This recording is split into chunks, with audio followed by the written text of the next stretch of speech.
नमस्कार बच्चों। आज मैं आपको निबंध के बारे में बताऊंगी। निबंध कैसे लिखें, उसमें क्या क्या बिंदु हमें याद रखने हैं, क्या क्या बातें ध्यान में रखनी है निबंध लिखते समय, वही सब मैं आपको अभी बताने वाली हूँ। निबंध लेखन कैसे लिखते हैं। निबंध लिखते समय ध्यान में रखने वाली कुछ मुख्य बातें। निबंध की भाषा सरल होनी चाहिए, बिल्कुल सिंपल, सबको समझ आ जाए।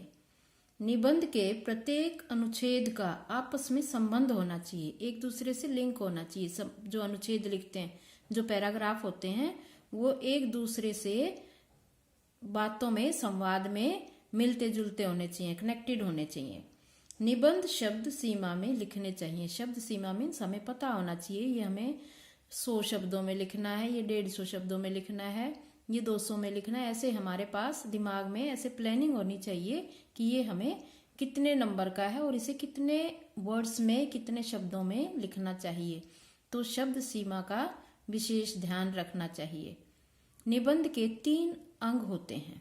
निबंध लिखते समय ये ध्यान रखना है, निबंध के 3 अंग होते हैं: भूमिका, विषय विस्तार, उपसंहार। अब भूमिका में क्या लिखेंगे? प्रस्तावना, उसकी थोड़ी सी भूमिका देंगे, प्रस्तावना देंगे। विषय विस्तार में उसके बारे में वर्णन करेंगे। उपसंहार में उसका बिल्कुल निचोड़ देंगे कि ये क्या है, निचोड़, कंक्लूजन जिसको बोलते हैं। अब निबंध के प्रकार किस किस तरह के आते हैं? निबंध 3 प्रकार के आ सकते हैं। जैसे विचारात्मक। विचारात्मक में क्या है? ऐसे निबंधों में विचारों की प्रधानता होती है। विचार, उसमें आइडियाज लिखने होते हैं। जैसे विद्यार्थी और अनुशासन। अब रट के नहीं, उसके अपने आइडियाज लिखो उसमें। मित्रता का महत्व, उसकी खास बातें अपनी लिखो, उसका क्या महत्व है, क्यों हमें मित्रता रखनी चाहिए, क्या क्या फायदे हैं। उसके बाद है वर्णनात्मक निबंध, उसका विस्तार में वर्णन करेंगे। ऐसे निबंधों में यात्रा वर्णन, यात्रा का वर्णन, घटना वर्णन, उत्सव, व्यक्ति परिचय आदि होते हैं। व्यक्ति परिचय में किसी भी व्यक्ति के, किसी फेमस के बारे में आ सकता है, उसका परिचय देना। तो ये सब आएंगे वर्णनात्मक, की विस्तार से उसके बारे में लिखना। भावात्मक निबंध, भावात्मक जैसे कि नाम देखो इसका, भावात्मक, भावना वाले। ऐसे निबंध भाव प्रधान होते हैं, जिसमें भाव होते हैं, कैसे भाव हैं, अच्छे हैं, बुरे हैं, कैसे हैं। जैसे परोपकार, भाई बहन। ये निबंध का हेडिंग ऐसे आ सकता है, परोपकार। परोपकार पे आप लिखोगे, परोपकार के भाव उसमें सारे दिखाओगे। भाई बहन। और दूसरा कर भला हो भला। ये ऐसे ऐसे एग्जाम्पल के तौर पे मैं आपको बता रही हूँ, ऐसे बहुत सारे हो सकते हैं जो भाव से जुड़े होते हैं और उसमें भाव प्रधान होता है। अब आप ऐसे ही इन्हीं बिंदुओं की मदद से आप अपना निबंध लिखेंगे। मेरे जीवन की अभिलाषा।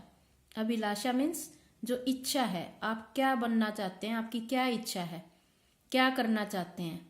तो एग्जाम्पल के तौर पर, एक उदाहरण के तौर पर मैं आपको एक PDF भेजूंगी, मेरे जीवन की अभिलाषा। आप अपने अनुसार उसकी मदद लेकर अपने शब्दों में अपनी अभिलाषा लिखेंगे।